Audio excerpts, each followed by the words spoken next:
Boa tarde a todos. Eu sou o Bernardo, analista de Equity Research de TMT aqui na XP, cobrindo telecom e tecnologia. É um prazer estar aqui com vocês em mais um debate e mais uma live da Expert Talks. E hoje nós estamos recebendo o CEO da Oi, Rodrigo Abreu. Em nome da XP, eu gostaria de agradecer ao Rodrigo pela presença. Muito obrigado. Comigo aqui pela XP, Marco Nardini, que divide a cobertura de TMT.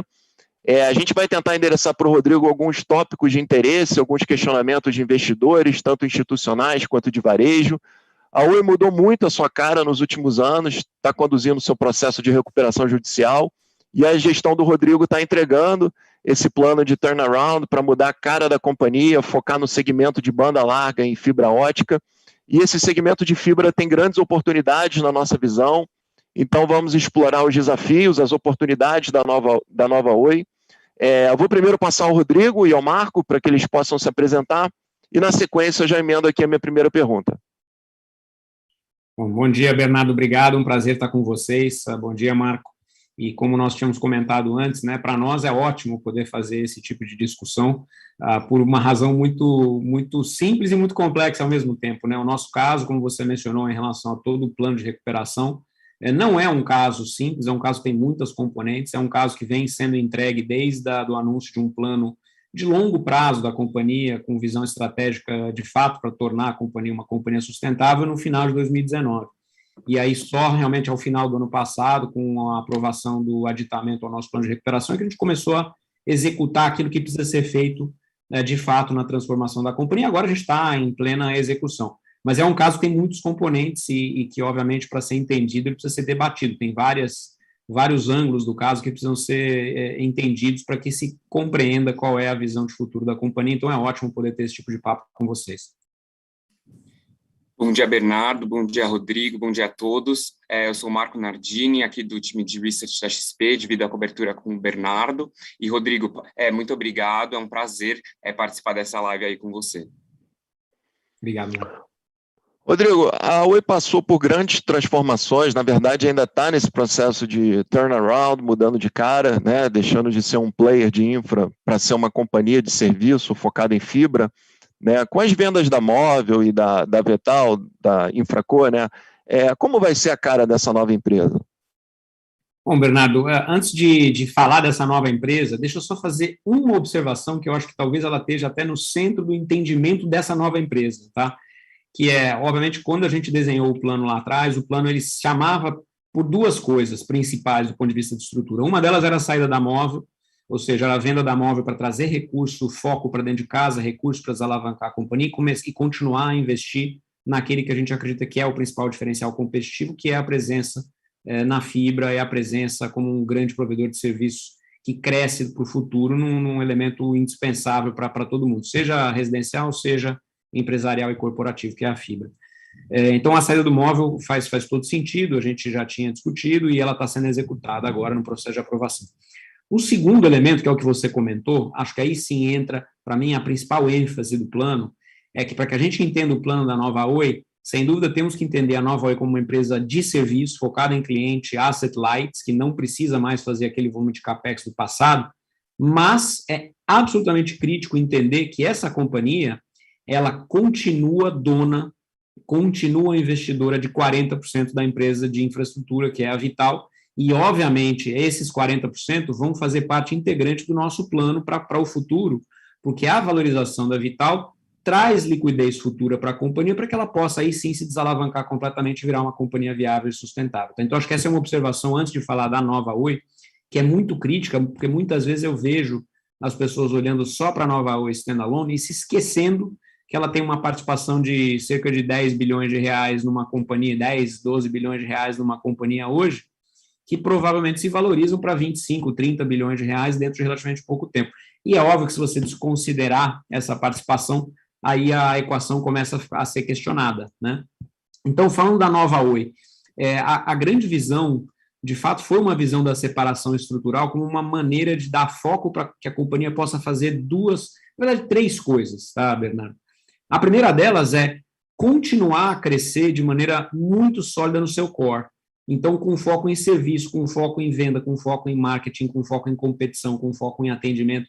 é natural dentro de telecom todo mundo falar de experiência do cliente, de foco no cliente, mas você só pode ter foco no cliente. No nosso caso, a gente não tem outra escolha daqui para frente.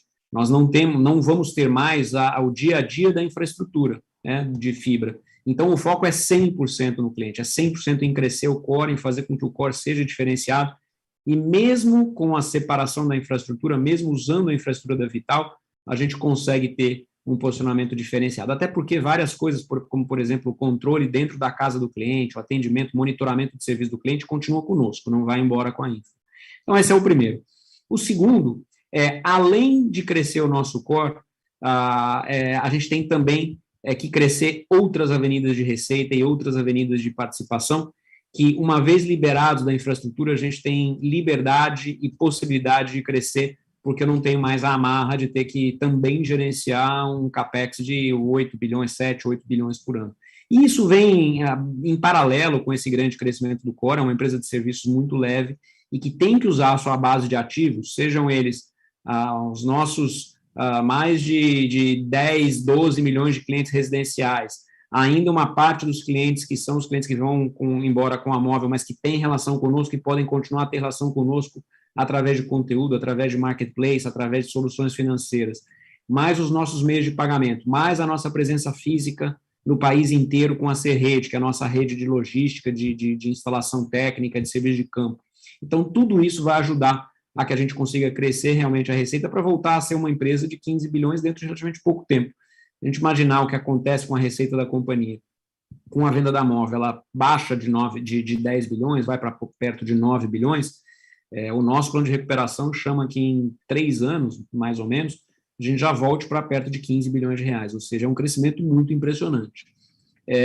E o segundo grande ponto é, além desse crescimento todo, é, de fato, reestruturar a companhia, ou seja, a gente reestrutura a companhia para que ela seja uma companhia agora sim focada no asset light, sem o peso todo de gestão de uma companhia 100% integrada, fazendo tudo para todo mundo em todo lugar, e que tem que ser menor, tem que ser mais ágil, tem que ser mais leve. A companhia vai diminuir de tamanho do ponto de vista de estrutura de custos, ela tem que diminuir de tamanho de estrutura de custos. E essa é uma execução que, infelizmente, é uma execução dura num primeiro momento, mas ela está sendo feita, só que dali para frente ela ajuda a companhia a crescer. E aí, inclusive, com metodologias novas de gestão, de organização, a gente está reconstruindo a organização da companhia para que ela, de fato, seja uma empresa voltada para inovação, para poder fazer projetos que entreguem resultados de novos produtos em questão de semanas, não em questão de meses, que a gente consiga fazer melhoria contínua, que a gente seja, de fato, baseado em squads, em ágil, no dia a dia. Então, realmente, uma transformação de custo, da estrutura de custo da companhia.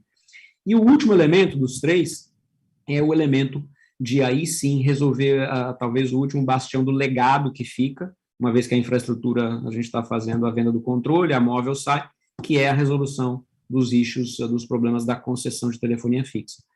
Nós estamos reestruturando a empresa para segregar toda a operação de telefonia fixa de cobre, que é a chamada operação legado, para começar assim, a desconstruir algo que a gente sabe que, do ponto de vista de mercado, já vem acontecendo. A telefonia fixa vai, bem ou mal, quase que desaparecer ao longo dos próximos 3 anos, e aí nós estamos também segregando isso para poder dar um foco específico em reduzir ao máximo possível o custo desse legado, seja diminuindo o sistema, seja consolidando operações, e seja atuando na frente regulatória e de arbitragem com a Anatel, que para nós é muito, muito crítica. Então, é uma companhia muito leve, olhando para o futuro, com foco 100% em desenvolvimento de novas receitas, com foco em aproveitar o core e continuar essa batida de crescimento no core da fibra que nós conseguimos botar de pé de maneira muito rápida ao longo dos últimos 2 anos, e resolvendo a estrutura legada que fica da concessão de telefonia fixa e cobre. Então, assim, esse é o futuro da Nova Oi.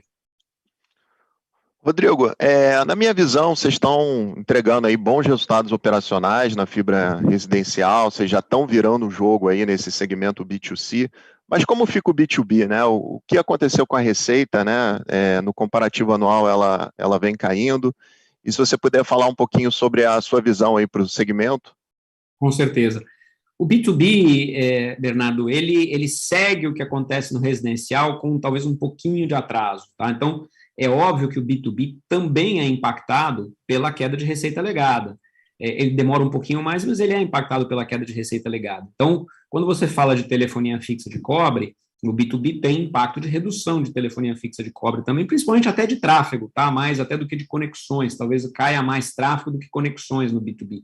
Mas caem também conexões. Então, aquilo que era tráfego de telefonia fixa baseado em concessão vai desaparecendo, vai virando VoIP, vai virando linha privada, vai virando operação agregada aos serviços de dados que são prestados tanto para empresarial quanto para B2B, grandes empresas.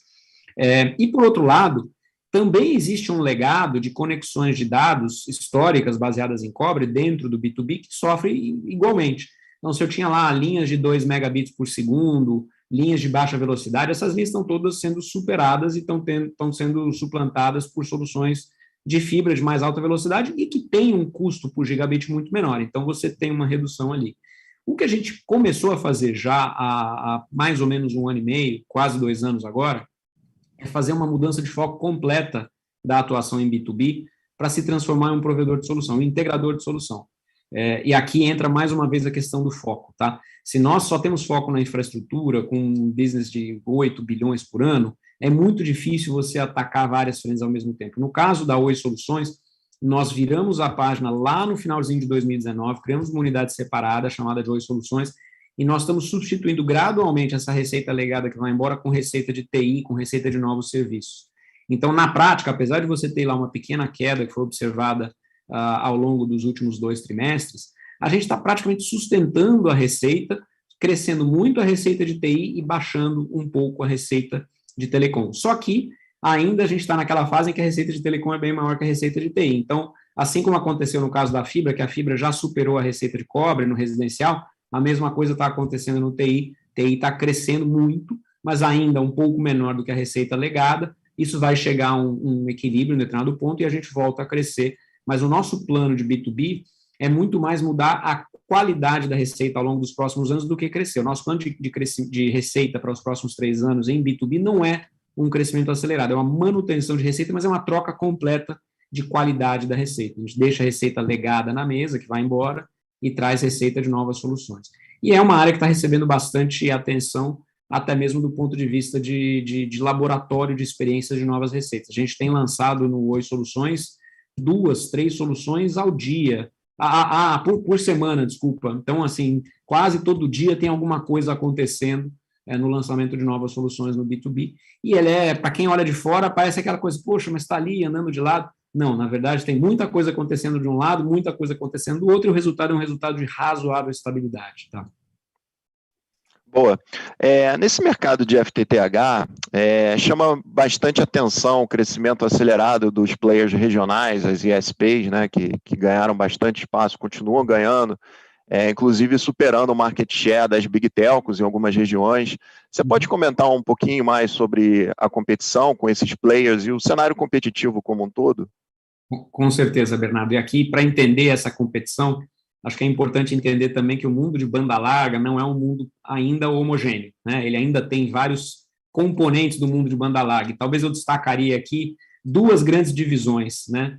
Uma divisão é a divisão entre o que é de fato ultra banda larga, ou seja, aquilo que são as velocidades acima de 34 mega, e a outra é o que é fibra e o que não é fibra, tá? São 2 divisões que para nós são muito críticas. Por que elas são muito críticas? Porque quando a gente fala de banda larga, a banda larga inclui tudo, inclui o cobre, inclui o nosso Velox, inclui o Speed da Telefônica antigo, inclui as linhas de baixíssima velocidade, de 2 mega, de 1 mega, de 10 mega, inclui o legado de cabo, inclui o Fiber to the Curb, que eram as linhas da antiga GVT, por exemplo, no caso da Vivo, que era com DSL. Então, na banda larga como um todo, estão incluídas todas essas soluções e velocidades. Só que quando a gente olha para frente, o mundo é um mundo que vai ser um mundo de ultra banda larga, ou seja, é um mundo de velocidades acima de 34 mega, que é o que conta para valer qual é o grande espaço competitivo.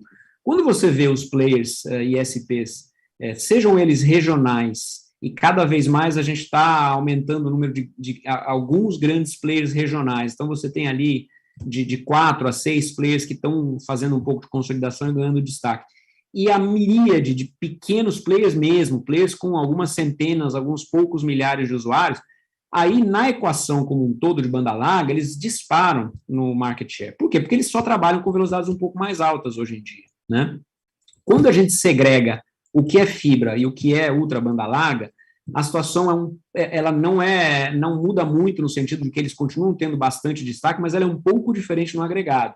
Então, na ultra banda larga, que para nós é o que define daqui para frente o campo de jogo, o campo de jogo é o que está acontecendo nas velocidades acima de 34 MB. E quando a gente olha para o market share, aonde nós participamos, nós nos tornamos sempre disputando o primeiro ou segundo lugar de ganho de market share, junto com o consolidado dos ISPs. Tá? Então, um número interessante para vocês, que a gente divulgou há pouco tempo. No primeiro trimestre de 2019, quando praticamente não havia fibra na Oi, o nosso share, ou era muito pequenininha a fibra, o nosso share de ultra banda larga, ou seja, velocidades acima de 34 MB, era de 4% nas cidades onde a gente tinha ultra banda larga. Esse share passou, ao final do primeiro TRI desse ano, para 23,2%, quase 24%. Nós fomos, de longe, quem mais ganhou share. O mesmo share, quando eu for olhar para os ISPs, ele era de 10,5% lá no começo de 2019, ou seja, ele já era quase o dobro do nosso, e ele está hoje em 24%, ou seja, ele cresceu bastante, mais do que dobrou, só que nós praticamente multiplicamos por 6 nesse caso. Então, realmente, a gente ganhou muito share na ultra banda larga, obviamente por conta da fibra. Quando a gente segrega a fibra em si, aí o nosso market share é muito mais alto.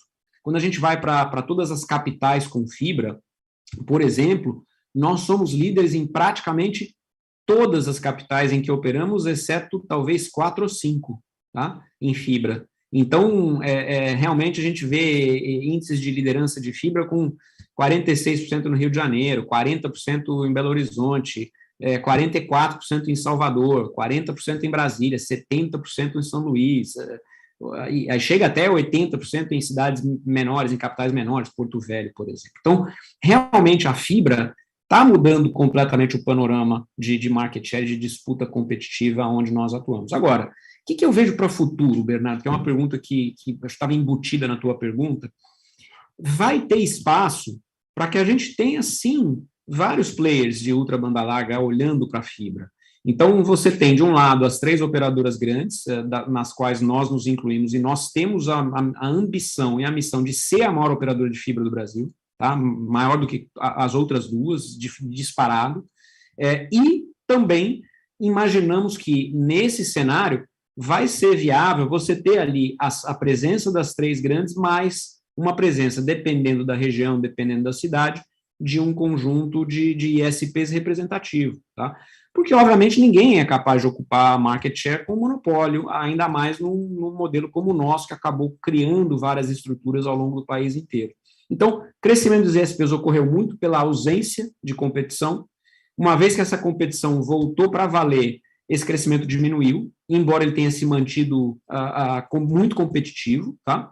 E o que a gente vê daqui para frente é um mundo em que, dependendo da região, você vai ter predominância ou da Oi, com o ISP próximo, ou em algumas áreas, obviamente São Paulo é um caso particular, da Vivo, com ISPs próximos, e algumas você ainda tem uma predominância de Claro, com tecnologia legada, mas perdendo espaço muito rápido para a fibra.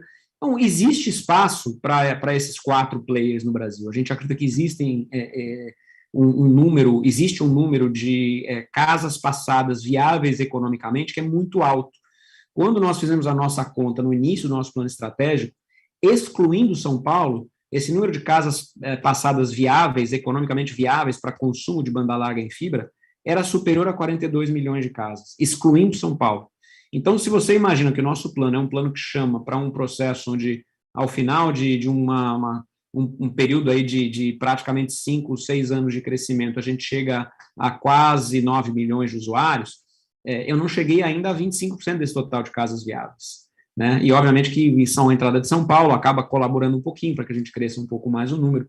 Então, existe potencial para crescimento ainda muito grande para a fibra, e dentro do potencial de fibra a gente vê espaço a ser ocupado pelos vários players. Agora, nós queremos, sim, ser um player de destaque, nós queremos ser o maior player de fibra do país. Perfeito. E, Rodrigo, tudo bem? Então, a gente aqui do nosso lado, a gente tem observado que alguns players de telecom, incluindo a Oi, estão buscando novas fontes de receita além da conectividade. Então, primeiro, na sua visão, esse é o caminho que as empresas devem buscar para se diferenciar de seus serviços. Daí, segundo, como que vocês podem alavancar, por exemplo, esse business de financial services? E também, além disso, qual que é o potencial de receita desses novos serviços no médio e no longo prazo? Marco, é perfeita a tua observação, isso fez parte até da resposta em relação à Nova Oi. Um foco da Nova Oi é a conseguir não só manter um ritmo de crescimento no core muito forte, mas aproveitar os seus ativos para criar esses novos streams, que a gente chama, esses novos fluxos de receita. Quando a gente olha para o que nós já fazemos hoje, curiosamente, eu não diria baixíssimo, mas relativamente pouco esforço, nós conseguimos criar, ao longo dos últimos 12 meses, uma quantidade de fluxos de receita adicionais que, quando você olha para qualquer startup hoje, você diz, pô, isso é um super sucesso. Só que dentro de casa, quando você compara isso com uma receita de dezenas de bilhão, aí parece que ela não aparece, mas ela aparece e está crescendo muito. A gente já tem um fluxo hoje de novas receitas que é superior a 130, 140 milhões de reais ano. Em alguns casos, muito baseado em uso da nossa base, mas de maneira ainda incipiente, ainda sem o foco de uma empresa realmente focada em cliente, realmente focada em geração de nova receita, que é o que a gente pretende, obviamente, enfatizar daqui para frente. Da onde vêm essas receitas novas? Ela vem de várias frentes. Uma delas é, de fato, reconhecer que na nossa base você tem ali um potencial de value add, de valor adicionado de serviço, sejam eles aqueles associados diretamente à prestação de serviço, sejam eles muito mais pelo contexto de você ter a presença dentro da casa do cliente, ou ter a relação de pagamento, ou ter a capacidade de logística física, de atuar fisicamente na região, que acabam significando para nós uma fonte muito grande de potencial de receita. Vocês devem ter visto aí, por exemplo, só para citar alguns nomes conhecidos, uma operação que acabou ganhando destaque, que foi a venda da CDF, né, que é uma empresa de serviços de assistência técnica para casa, tal, que prestou serviço para nós no passado, presta serviço para outras operadoras, e acabou tendo uma aquisição de um investimento estratégico de private equity relativamente grande. Nós temos uma operação parecida, que obviamente não dávamos publicidade para fora, que chama Oi Expert, que é baseada 100% na nossa equipe de campo, que no primeiro ano de vida vai ter quase 100 milhões de receita. Primeiro ano de vida, a operação. Antes a gente operava com terceiro, a gente resolveu internalizar tudo, já que a gente tem a equipe de campo. A mesma coisa acontece em relação a potenciais vínculos com, por exemplo, serviços financeiros, seguros, serviços para casa, serviços de saúde, monitoramento remoto de segurança, instalação remota de parceiros que usam a nossa base de fibra como o seu veículo de infraestrutura. Então, exemplo, monitoramento residencial, monitoramento de segurança física, não só residencial, mas empresarial, para pequena e média. A base hoje, boa parte, se não a totalidade desse serviço, é fibra, é uma conexão IP. Por que não usar a mesma infraestrutura de atendimento, a mesma infraestrutura de logística, a mesma infraestrutura técnica, a mesma infraestrutura de gestão e a mesma infraestrutura de venda para capturar um pedaço significativo desse mercado? A mesma coisa vale para monitoramento de saúde, tanto teleconsultas quanto saúde, monitoramento de saúde preventiva. Então, a gente está olhando para principalmente as fontes de educação, saúde, segurança, serviço para casa e logística como as frentes que vão acabar trazendo essa variedade de receita para dentro de casa. É óbvio que essa é uma busca que não acontece do dia para a noite, mas a gente vê um potencial gigantesco, e a ideia, inclusive, é, eventualmente, dependendo do sucesso dessas operações, até mesmo criar operações segregadas, tá? Que possam, ao mesmo tempo, contribuir com um valor para, entre aspas, aqui, aumentar o ticket médio do nosso cliente, mas que possam, inclusive, ganhar vida como equity separado. E a razão da gente acreditar que existe esse potencial é justamente o tamanho da nossa base, o tamanho dos nossos ativos e o foco que a companhia vai ter daqui para frente. Perfeito, Rodrigo. Você tem uma longa trajetória no setor de telecom, né, como executivo, como CEO de grandes empresas. Você consegue fazer algum paralelo sobre algum outro desafio desse tamanho? Você já conduziu um turnaround grande na TIM. E como oriundo da indústria de telecom também, eu sei dos desafios de um business mega complexo. Então, onde é que está qual é o principal desafio de transformação da Nova Oi?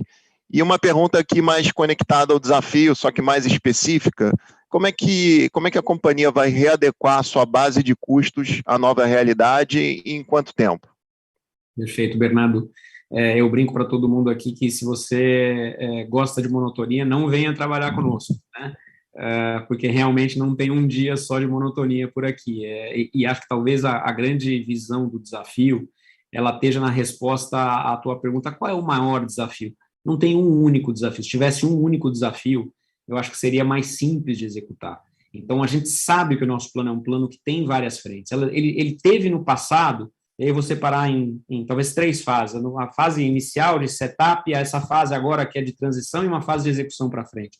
Lá no passado, ela teve o desafio de funding imediato, de venda de ativo no exterior, de entendimento de o que a companhia iria fazer para frente, o desafio de fazer uma aprovação de plano de credores, o desafio de fazer uma segunda mini reestruturação de dívida, o desafio de fazer 4 ou 5 processos de M&A grandes ao mesmo tempo, e fazer tudo isso praticamente dentro de um intervalo de 1 ano e meio. Então, quando você olha assim, 7, 8 coisas complexas de grande porte simultâneas, você fala assim, pô, como é que você consegue dar foco em alguma coisa? Não dá, você tem que botar foco nas 7 ou 8, porque senão você não entrega do outro lado. A gente conseguiu entregar e conseguiu fazer o setup. Então, hoje, a gente está justamente naquela fase de transição, ou seja, o que falta fazer desse setup todo? Falta fazer o fechamento de 2 das operações grandes de M&A, que é, de um lado, a operação móvel e do outro, a venda do controle da Infraco. Tudo correndo de acordo com o planejado, essas 2 operações deveriam estar fechadas até o final do primeiro trimestre, como a gente vem anunciando há bastante tempo, e aí é realmente uma vida nova de execução. Só que essa execução já começou agora. E aí, entrando talvez em a tua segunda pergunta, qual é o principal desafio daqui para frente? Eu acho que eu vou resumir de novo naqueles 3 que eu te mencionei.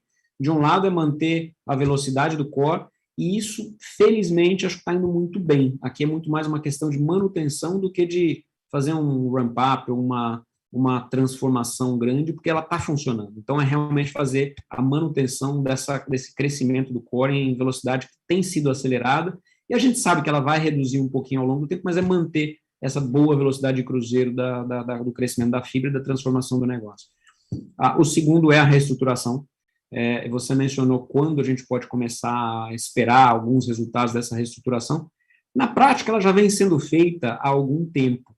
É que ela tem sido incremental e talvez a gente vá passar de uma fase incremental ao longo dos últimos 2 anos para algumas mudanças, algumas rupturas, até pela saída da móvel e pela saída da infraestrutura. Então, a base de custo da companhia, a partir do segundo trimestre de 2022, deveria ser completamente diferente, porque você deixa de ter dentro de casa uma parte grande ligada à infraestrutura, deixa de ter toda a parte móvel, e a base de custo da companhia tem que dramaticamente cair. Tá? Ela está sendo feita agora, e vamos lembrar que ao longo de 2019, 2020, a gente tirou mais de $1 bilhão de custo em custo anualizado da companhia, mesmo sem mudar a sua base de custo. O que vai acontecer daqui para frente? A gente quer continuar tirando outro bilhão da frente, mas também tirar o perímetro de custo que sai junto com as 2 operações. Então, realmente é uma mudança estrutural de companhia. Algumas coisas que estão sendo feitas até em função dessa transformação. Nós estamos mudando a organização está ficando mais flat, a gente está subindo várias áreas de negócio, por exemplo, antes tinham áreas de negócio que se reportavam a consolidação, depois se reportava a mim, a gente está subindo essas áreas todas, né? Essa foi uma das modificações que a gente anunciou na semana passada, que é uma transição para ter mais leveza, para ter mais agilidade, e ao mesmo tempo, obviamente, a ideia é fazer a terceira parte do desafio também uma parte da redução de custos, que é o desafio da concessão. Assim, esses são os 3 grandes desafios da companhia.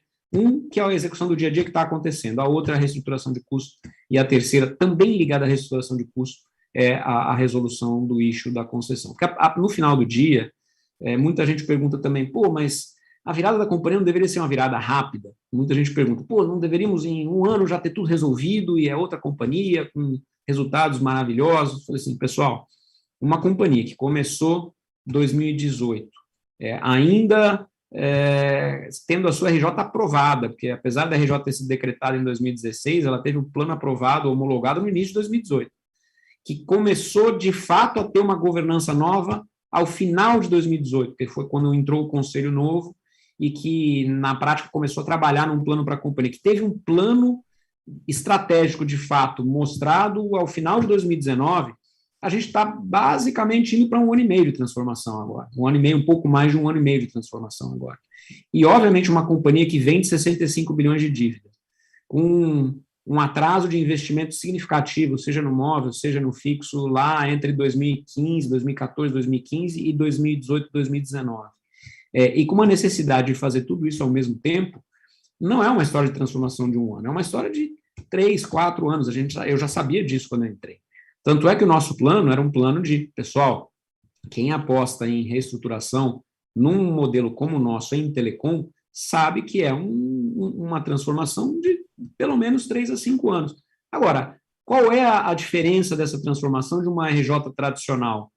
É que muitas vezes a RJ tradicional é uma liquidação de ativo disfarçada. E não é isso que a gente está fazendo. A gente está realmente criando uma companhia que vai ter condições de ser sustentável para o longo prazo. Um pedaço muito grande de investimento na empresa de infraestrutura, com um foco em ser uma das maiores empresas do Brasil, sob qualquer ângulo que você olhe, 15 bilhões de receita é uma das maiores empresas do Brasil, e com uma base de futuro sustentável.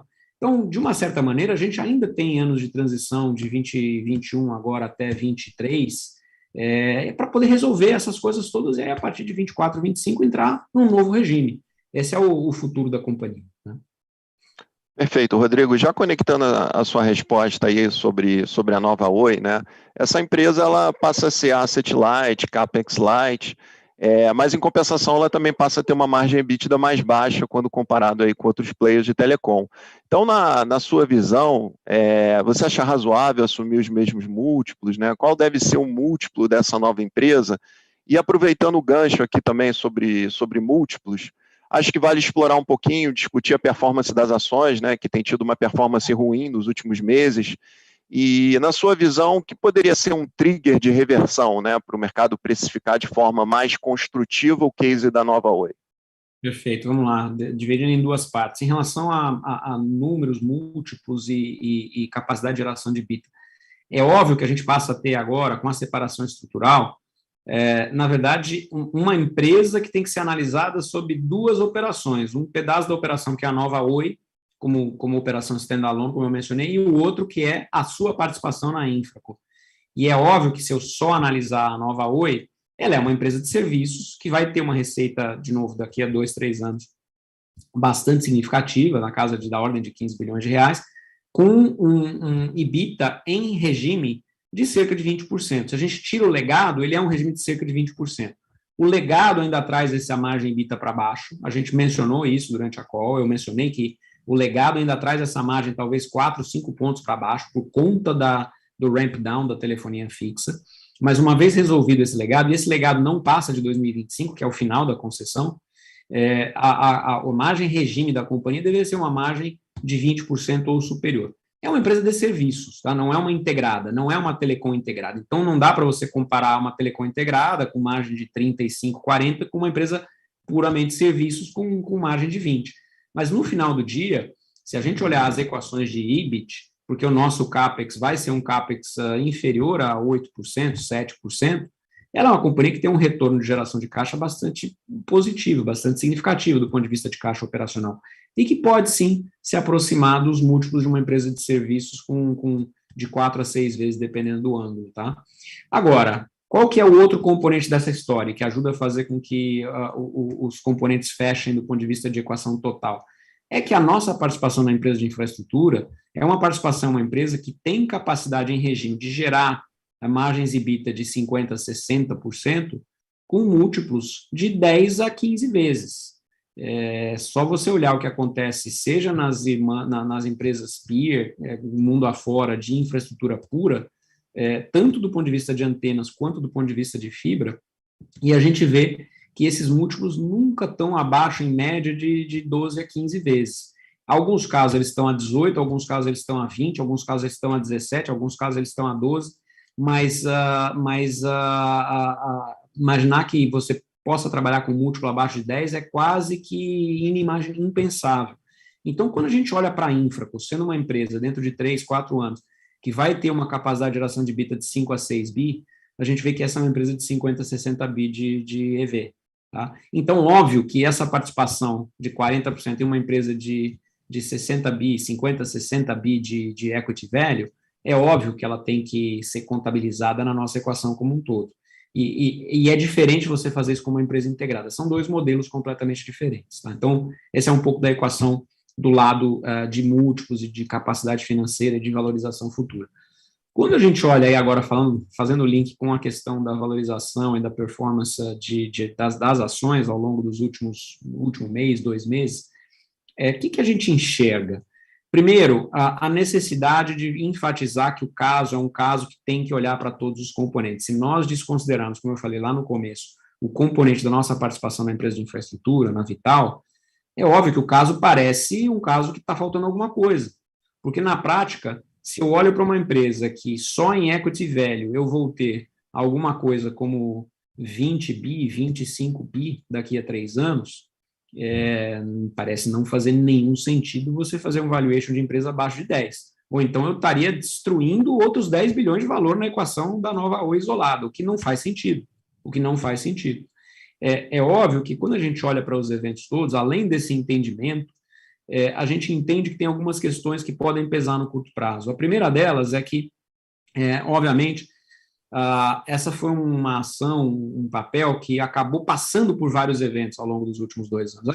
Teve o evento de venda de ativos, de Unitel, teve eventos de fechamento de financiamentos, teve eventos de aprovação de reestruturação com credores, teve eventos de anúncio de M&A, M&A de torres, M&A de data center, M&A da móvel, M&A da parte de infraestrutura. E, obviamente, daqui para frente, a gente vê que eventos por si só são menores, ou são menos significativos do que os eventos de passado. Então, o que tem que acontecer no papel e na performance para que isso possa ser demonstrado? É uma sequência de resultados operacionais e, acompanhando esses resultados operacionais depois de um certo tempo, os resultados de números, que mostrem que realmente o plano está sendo executado, que o caminho está sendo trilhado. Agora, não é, daqui a 2 meses vai ter uma nova venda, aí com isso fica todo mundo na expectativa, aí salta o papel, aí depois acontece, aí volta o papel. Não é mais uma ação de muitos eventos. O que a gente tem pela frente? Talvez de reversão de trigger que você falou. A gente tem, sim, os eventos que talvez algumas pessoas ainda considerem como eventos de risco, que são as aprovações e as conclusões das 2 operações, em particular da operação da móvel, que a gente sabe que existe, com o perdão da palavra, uma guerra de PR, de muita gente falando, mas essa operação é muito difícil e é complexa, a Anatel declarou que é complexa. Pô, sinceramente, tem gente que fala sem nem entender o que significa o CAD declarar que é uma operação complexa. Só tem 3 tipos de operação no CAD, sumária, ordinária ou complexa. É óbvio que a nossa operação seria complexa, porque ela é uma operação que envolve concentração. Então, quando o CAD fala lá, a operação da Oi, da venda da Oi Móvel é uma operação complexa, a gente, isso agora sinaliza que vai ser difícil de aprovar. Não, gente, isso é a classificação técnica do CAD. Então, muita gente acabou falando, e óbvio que tem interesses de que, assim, de você tentar minimizar até mesmo a competição em alguns lados, que acabam apontando para uma tentativa de criar um ambiente de muita incerteza que a gente realmente não acredita. A gente acredita no mérito total da operação. Então, desse ponto de vista, talvez ainda tenham alguns eventos aqui de aprovação até o começo do ano que vem, que são esses eventos de certeza da conclusão das operações.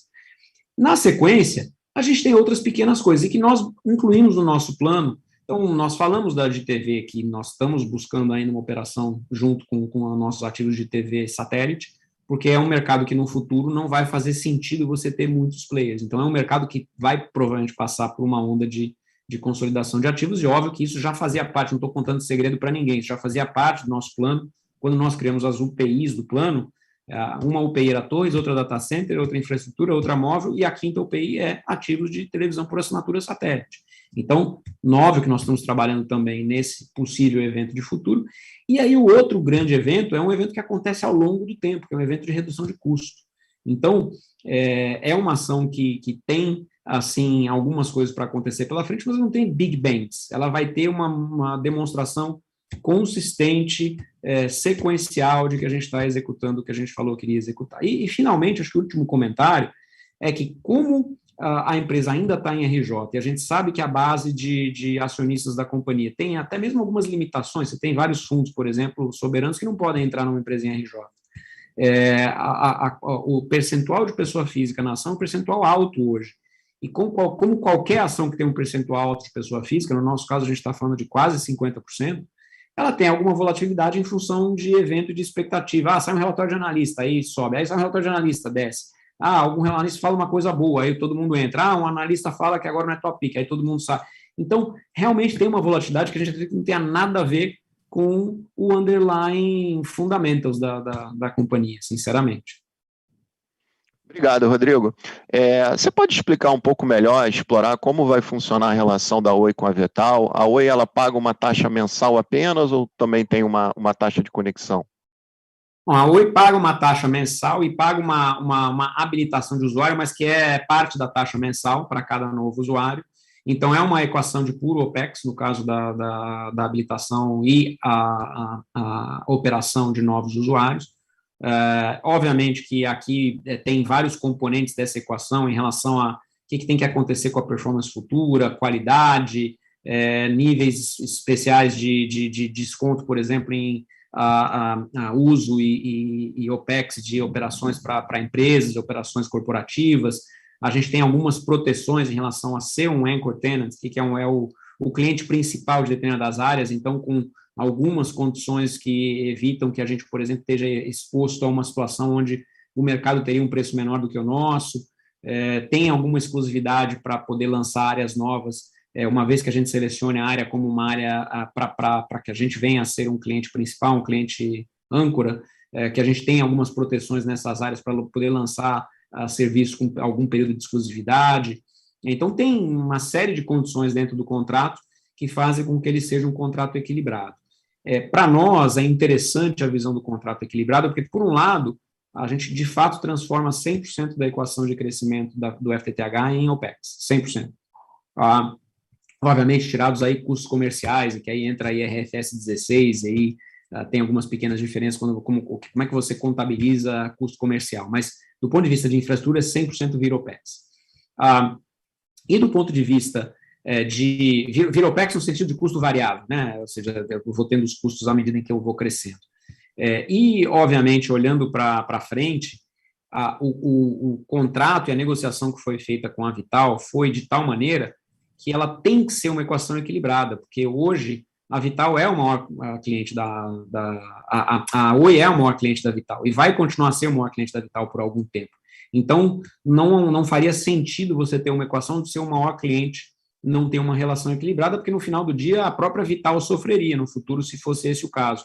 Então, foi uma negociação, acho, bastante equilibrada. Óbvio que, do ponto de vista de níveis de precificação e detalhes de contratos, a gente não abre essa informação completamente, porque ela é informação competitiva, né? Ela é uma informação que tem relevância competitiva para entender a estrutura de custos da companhia. Agora, quanto a algumas afirmações que eu já escutei também, algumas dúvidas, não é nem afirmações, dúvidas. Mas será que o custo de OPEX da Oi com a Vital no futuro vai ser de tal porte que acaba engessando completamente a estrutura, a estratégia de precificação da empresa, faz com que ela não possa competir? Eu falei, não, está longe disso. Realmente está bastante longe disso. Tá? Ei, Rodrigo, no lançamento da marca Vital, foi dito que a companhia espera um investimento de uns 30 bilhões de reais. Você poderia compartilhar um pouco com a gente em quanto tempo que vai ser esse investimento e se já inclui 2021 nessa conta? Eu acho que também aqui nesse ponto, como que se dará esse investimento? Será via dívida ou você vai fazer alguma oferta adicional primária? E a Oi, ela vai acompanhar essas primárias, se for esse o caso?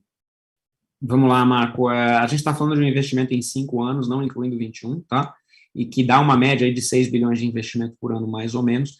Esse é um número que não é um número que a gente trabalhava no nosso plano, no nosso modelo, se aproximava desse número, mas que já é um número validado pelo novo controlador, uma vez a operação esteja aprovada, tá? Então, quem enfatiza o número dos 30 bilhões de investimento já é o próprio BTG, como parte do seu plano que foi usado para fazer a proposta que acabou sendo declarada, homologada como vencedora no processo. E esse volume de investimentos, se você olhar para o que a gente tem feito, Na prática, ele significa continuidade e um aumento pequeno, mas um aumento em relação a tudo que a gente já vinha fazendo, que a gente já estava investindo quase 5 bi, esse ano um pouco mais de 5 bi por ano, só na fibra, tá? Então, obviamente, como a Vital é só infraestrutura de fibra, significa uma continuidade e um pequeno aumento, bem que quando a gente fala aí de 20%, é mais do que um pequeno aumento, é um aumento do volume de investimento anual, um investimento em 5 anos, então, da ordem de 6 bilhões por ano. Como é que vai ser funded desse investimento? É de 3 maneiras. Uma delas, sem dúvida nenhuma, é a capacidade de aportes primários que a companhia vai receber agora. Vamos lembrar que ela vai receber uma quantidade de aporte primário, não é só secundário, ela vai receber aporte primário agora. Segundo, que faz parte da própria estrutura de desenho da separação estrutural. É, sim, a capacidade que a empresa possa se alavancar minimamente. A empresa nasce zero alavancada, tá? Porque quando ela nasce, existe um repagamento de dívida para a Oi. Ela nasce com uma dívida, a Vital nasce com uma dívida para a favor da Oi, tá? Então, a Oi tem uma dívida contra a Vital. Essa dívida, na incorporação, no fechamento, ela é quitada. Então, a empresa nasce com zero alavancagem. E, obviamente, uma empresa de infraestrutura, ela tem que ter alavancagem na sua estrutura de capital para poder ter um retorno ótimo sobre o investimento. Então, ela vai ter um pedaço da sua capacidade de investimento, que é a alavancagem. E o terceiro, e não menos importante, eu diria que cada vez mais importante ao longo do tempo, é a própria capacidade de geração de caixa operacional. Ela vai ter uma capacidade de geração de caixa bastante significativa. Então, qual é a ideia para a Vital? É que a Vital consiga, dentro de um período visível de operação, ser uma companhia que trabalha com níveis de alavancagem bastante baixos comparados com o mercado, mas que são suficientes para ela fazer esses aportes ao longo dos próximos 5 anos, 4, 5 anos. Ela vai ter uma alavancagem certamente inferior a 2 vezes. Boa. Rodrigo, como tem sido a experiência da Vital com a Vero, que é a maior ISP do Sul e Sudeste, né? Eles foram o primeiro cliente de rede neutra, ponta a ponta, então queria entender como é que tem evoluído essa parceria. Claro. Sem entrar, obviamente, em nenhum disclosure de algo que não seja público, né? Até porque, obviamente, a gente tem vários contratos, não só com a Vero, mas com outros ISPs também, para essa infraestrutura de FTTH, seja a infraestrutura fim a fim, seja a infraestrutura só até determinado ponto da rede, tem andado bastante bem desde o momento em que a gente resolveu separar de fato a operação dentro de casa. Eu não sei se vocês lembram, mas um pouco antes do lançamento da marca, nós tínhamos anunciado que estávamos fazendo todo um processo de segregação das operações dentro de casa, para que já não existisse um conflito de interesse, por exemplo, de a nossa área que cuida de FTTH, cliente, operação residencial, que ela não tem acesso às informações de contrato, informações de negociação, de planos dos nossos clientes ISPs. Isso tem acontecido bastante bem. A Vero foi uma das primeiras a apostar no modelo, ela está crescendo, ela poderia até crescer mais, e eu acredito que a própria Vero já deu uma declaração de que ela poderia crescer mais, porque nós estamos ainda terminando essa segregação dentro de casa, principalmente até do ponto de vista de sistemas. A ideia é que até o final do ano nós temos essa operação completamente segregada, inclusive do ponto de vista de sistemas, porque uma coisa é você operar uma rede de atacado, né? O que é uma rede de atacado? É você basicamente vende sobra da sua capacidade industrial, que é o que todas as operadoras fazem. Outra coisa é você realmente ter uma empresa de rede neutra que foi pensada para atender múltiplos clientes operadores como seu negócio central e único, né? Então, isso é o que está sendo feito já desde há algum tempo. Nós começamos a fazer a segregação de sistemas da companhia também. Nós estamos em fase final dessas segregações todas. Até o final do ano vai ser uma companhia operando de forma completamente independente, e aí a gente acredita que a velocidade possa até aumentar. Mas as experiências têm sido muito boas. Não é só a Vero que hoje aparece como cliente da Vital, já na sua infraestrutura de FTTH, nós temos um número razoavelmente grande de contratos, já passando de 10 contratos com provedores de médio e grande porte, e obviamente pequenos usando capacidade de transmissão, aí já figura na lista das redes de atacado que a gente tinha no passado, mas que agora viram parte do nosso portfólio também para pequenos provedores. Então, tem bastante contrato de transmissão nesse meio tempo, que a gente só espera que cresça daqui para frente. Boa. Sobre o leilão do 5G, vocês têm interesse em participar, a Oi ou a Vital? Olha, Bernardo, a priori, quando a gente pensa no leilão como capacidade de 3,5 para SNP, para frequência 5G para SNP, não faria sentido para a Oi, dado que, de fato, a operação móvel está praticamente fechada, está fechada, está só aguardando uma aprovação regulatória e que a gente acredita bastante no mérito. Então, não faria sentido, até mesmo pelos não-competes que existem, que não faz sentido você comprar uma frequência simplesmente para ter um hedge de alguma remotíssima possibilidade aonde ele fosse necessário. Agora, em relação às outras frequências, potencialmente sim, incluindo a própria Vital, por exemplo, usando frequência de 26 para poder prestar serviço fixo, para poder prestar serviço de FWA. Então, estamos esperando o edital efetivamente sair, porque a grande questão que vem associada ao edital são as obrigações. Além do preço básico, são as obrigações que vão ser associadas a cada uma das faixas de frequência, né? Mas isso não está descartado, depende do edital ainda. Devemos saber em muito pouco tempo. Tá bom. Agora eu queria falar sobre o legado, né? O cobre ainda tem um peso enorme, tanto no EBITDA quanto no CAPEX da Nova Oi. Então eu queria entender como estão as conversas, né, sobre a migração de concessão para autorização, se existe alguma expectativa de prazo para a Anatel concluir esse processo. E vocês anunciaram recentemente um termo de arbitragem com a Anatel, então se você puder explorar um pouco mais esse ponto, né? Existe alguma relação entre essa arbitragem e a migração para autorização? Existe sim, e deixa eu contar para você que são 3 frentes nas quais a gente atua para resolver, para equacionar a visão de o que vai acontecer com a concessão ao longo dos próximos 4 anos até o seu final, né, que é 2025. O primeiro deles não tem nada a ver nem com a Anatel, nem com arbitragem, nem com regulação nenhuma, tá? Ele é operacional, ou seja, mesmo independentemente do que aconteça na discussão regulatória e arbitral, nós começamos já no ano passado um processo muito intenso de otimização operacional. Por exemplo, consolidando centrais, fechando centrais que não fazem sentido e passando usuários para outras centrais, trocando tecnologia sempre que possível, então tirando os clientes do cobre e levando para a fibra. Em algumas áreas, começando com a tecnologia de WLL, que é móvel, usando basicamente a mesma frequência móvel, mas para evitar que seja necessária a manutenção de rede de cobre em áreas onde, por exemplo, você tem alto índice de furto e roubo. Infelizmente, esse índice, nesses 2 anos de pandemia, aumentou muito. Então, a gente tem feito muita coisa do ponto de vista operacional. Do ponto de vista da migração, não existe um prazo definido, mas o que eu tenho declarado é que a nossa expectativa é que, como a agência está ainda na discussão regulatória do modelo de migração, da modelagem financeira de migração da concessão para autorização, e como isso ainda está em progresso uma consultoria, a gente deveria ter um processo que até o final do ano pudesse trazer esses primeiros resultados, que virasse uma proposta de, entre aspas, edital de migração, ou processo de migração no ano que vem, que tivesse aí sim um prazo para adesão, para discussão, para negociação, apresentação de projetos, e com uma janela de migração que provavelmente aconteceria só ao final do ano que vem. Tá? Essa é a minha visão, sendo bastante conservadora. Eu não acho que a gente consiga andar rapidamente com várias outras coisas andando em paralelo, inclusive o próprio leilão do 5G. Tá? Agora, nesse sentido, nós acreditamos sim que exista uma relação, e ela tem sido deixada explícita tanto para a agência quanto para de maneira pública por nós, entre o que está acontecendo nesse processo de migração, que, em teoria, ele é um processo oneroso. Tá? Por que ele é oneroso? Porque o raciocínio da agência e da própria migração é o seguinte: uma vez que você migra de concessão para autorização, algumas obrigações deixam de existir. Se elas deixam de existir, é reduzido o ônus em cima do concessionário. Se é reduzido o ônus, por efeito de legislação, de manter o contrato íntegro, você deveria ter uma migração onerosa com investimento em áreas, por exemplo, não rentáveis e coisas do gênero. Então, esse é o raciocínio da migração. O que a gente está fazendo do lado da arbitragem? A arbitragem, ela traz 4 elementos, para nós, todos eles muito críticos, que têm sim relação com a migração, porque um dos objetivos da nossa arbitragem é demonstrar que 3 dos fatores críticos, que dizem respeito à migração, têm que ser considerados na migração, porque ela não pode ser onerosa para a gente.